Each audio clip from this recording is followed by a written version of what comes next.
નમસ્કાર મિત્રો, આજે આપણે વાત કરવાના છીએ ગરુડ પુરાણમાં એક રહસ્ય છે જે કોઈ જાણતું નથી. તે રહસ્ય તમારી સમક્ષ લઈને આજે આવવાના છીએ, જેમાં કૃષ્ણ ભગવાન કહે છે કે મરેલાની 3 વસ્તુઓ કોઈએ લેવી ના જોઈએ, અને 3 વસ્તુઓ લે છે તો તેને શું થાય. આ બધી જ વાતો આજે આપણે કરવાના છીએ. તો ચાલો સાંભળીએ. એ પહેલાં અમારી આ સાહિત્ય સ્ટોરી ચેનલને તમે સબસ્ક્રાઈબ ના કરી હોય તો તમે સબસ્ક્રાઈબ કરી દેજો, જેથી કરીને આવનારા આવા અવનવા ઓડિયો તમારા સુધી પહોંચી શકે અને તમને સાંભળીને તમારા જીવનમાં થોડોક ફેરફાર થઈ શકે. તો ચાલો વાત કરીએ હવે. કૃષ્ણ કહે, મરેલા વ્યક્તિની 3 વસ્તુઓ કેમ ના લેવી જોઈએ. ગરુડ પુરાણનું આ નાનકડું એક રહસ્ય છે તે ગરુડજીને બતાવે છે. તો આજે આપણે પણ જાણીએ. ભગવાન કૃષ્ણજી કહે છે કે પ્રકૃતિનો એવો નિયમ છે કે જેનો જન્મ થયો છે તેનું મૃત્યુ નક્કી જ છે. મૃત્યુ પાછળ કોઈનો હક ચાલતો નથી. જ્યારે મૃત્યુ આવે છે ત્યારે માણસ પોતાનું શરીર પોતાને છોડવું પડે છે, અને શરીરની સાથે સાથે તમામ બધી જ વસ્તુઓનો ત્યાગ કરવો પડે છે. મતલબ કે માણસ મરી ગયા પછી મૃત્યુલોકમાં કોઈ વસ્તુ સાથે લઈ શકતો નથી. હા, તેની સાથે જે પાપ અને પુણ્ય કર્યા છે તે જરૂર લઈ જઈ શકે છે. જો કોઈ માણસ પાપથી વધારે જો પુણ્ય કર્યા છે તો તે મરવાના સમયે તેને કોઈ દુઃખ પડતું નથી, અને મનુષ્યનો પ્રાણ જલ્દી નીકળી જાય. પણ જો પાપ કર્યા હશે તો તેનું મૃત્યુ બહુ જ ખતરનાક થાય છે.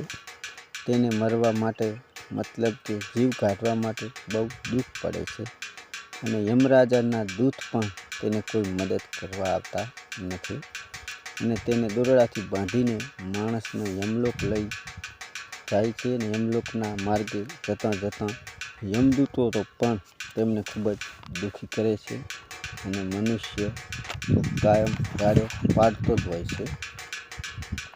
શ્રી કૃષ્ણ કહે છે કે આત્માનું આ સંસારમાં મહત્ત્વ છે. આત્મા તો કાયમ માટે જ અમર છે. આત્મા તો કોઈ અંત નથી. તે વારંવાર આત્મા જન્મ લે છે. મનુષ્યનું શરીર પણ પોતાનું નથી.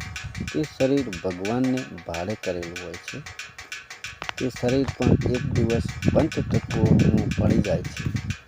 મનુષ્ય સંસારમાં જન્મ લઈ કેટલાય સુખમાં પડી જાય છે. તો અમુક મનુષ્યને તો મરી ગયા હોય તોય મોહ છૂટતો નથી.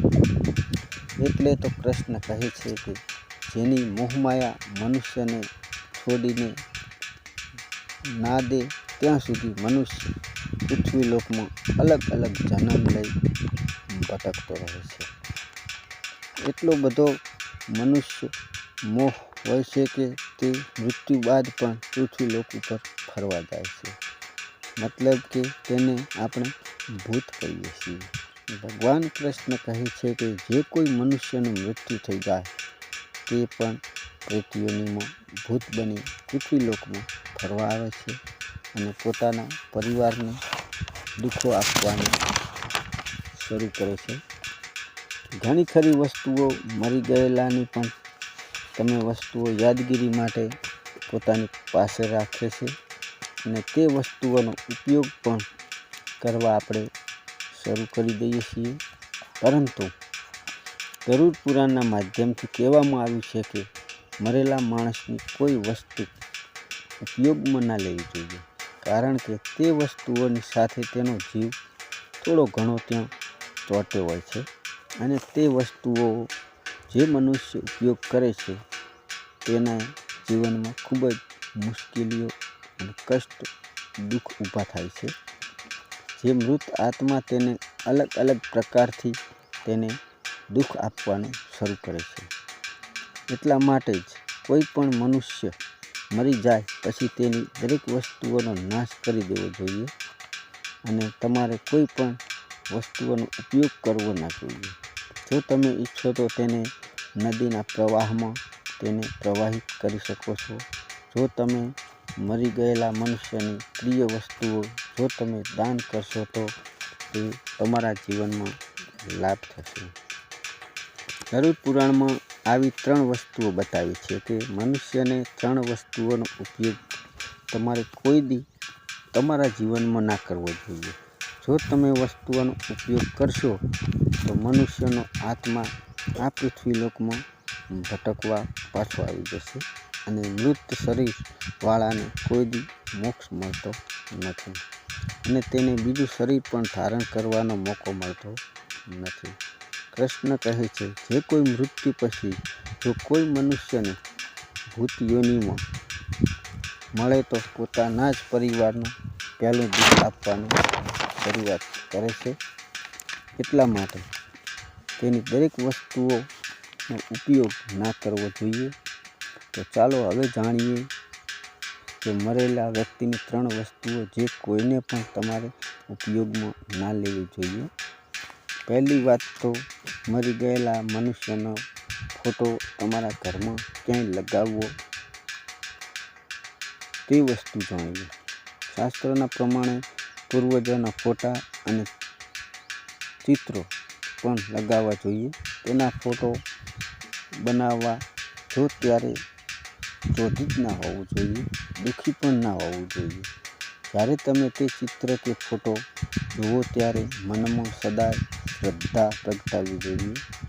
જો ફોટો ક્રોધવાળો મઢાવશો તો જીવનમાં તમારે કાયમ ક્રોધ જ આવશે.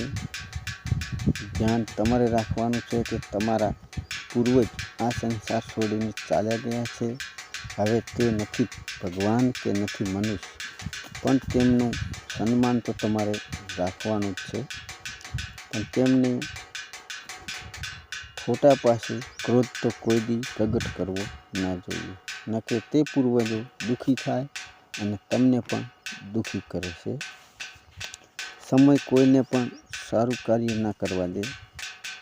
જો સારું કાર્ય કરવા જશો તો આત્માઓ ભૂતની જગ્યા લઈ તમને દુઃખી કરવા જરૂર આવી જશે.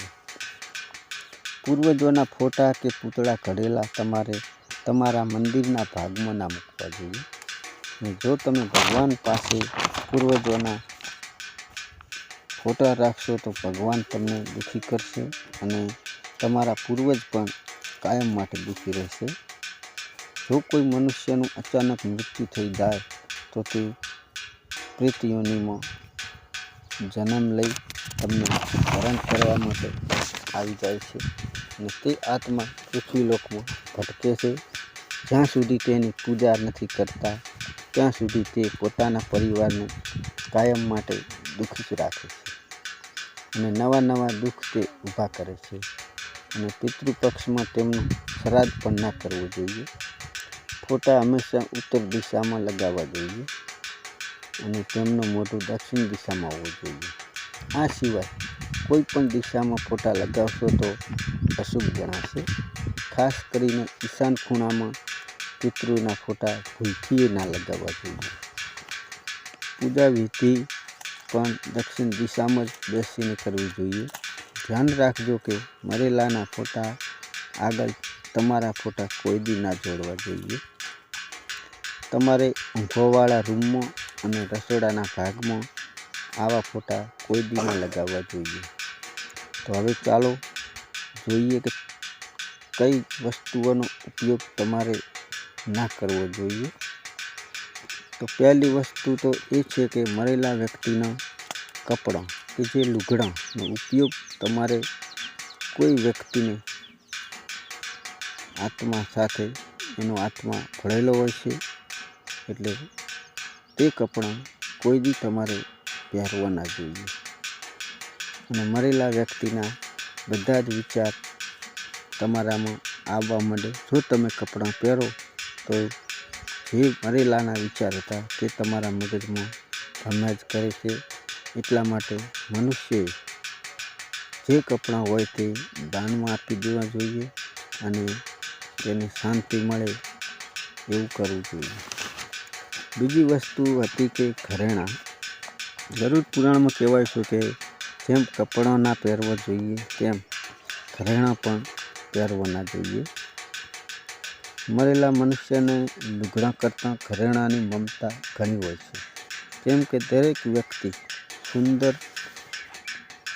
બનવા માટે પોતાની પસંદગીના ઘરેણાં બનાવે છે. પણ જો કોઈ ઘરેણાં તે પહેરે તો તેનો આત્મા ઘરેણાંમાં આવી જાય છે અને તે વ્યક્તિના વિચારમાં પણ પેલો વિચાર આવવા માંડે છે. એટલે તે વ્યક્તિ પરેશાન થાય છે અને પોતાના જ પરિવારને હેરાન કરવાનું શરૂ કરી દે છે. માટે મરેલા વ્યક્તિના ઘરેણાંનો ઉપયોગ કોઈ બી ના કરવો જોઈએ. એ વસ્તુઓને ઓગાળી કે બીજી વસ્તુઓ બનાવી દેવી જોઈએ ન કે તે ઘરેણાં મન માને તો મંદિરમાં દાનમાં આપી દેવા જોઈએ. હવે ત્રીજી વસ્તુ છે મરેલા માણસની ઘડિયાળ, જે હાથે બાંધેલી હોય છે તે ઘડિયાળ. કપડાં, ઘરેણાં અને ત્રીજી વસ્તુ છે ઘડિયાળ, તે પણ ઉપરની વસ્તુ મુજબ જ સંકળાયેલી છે.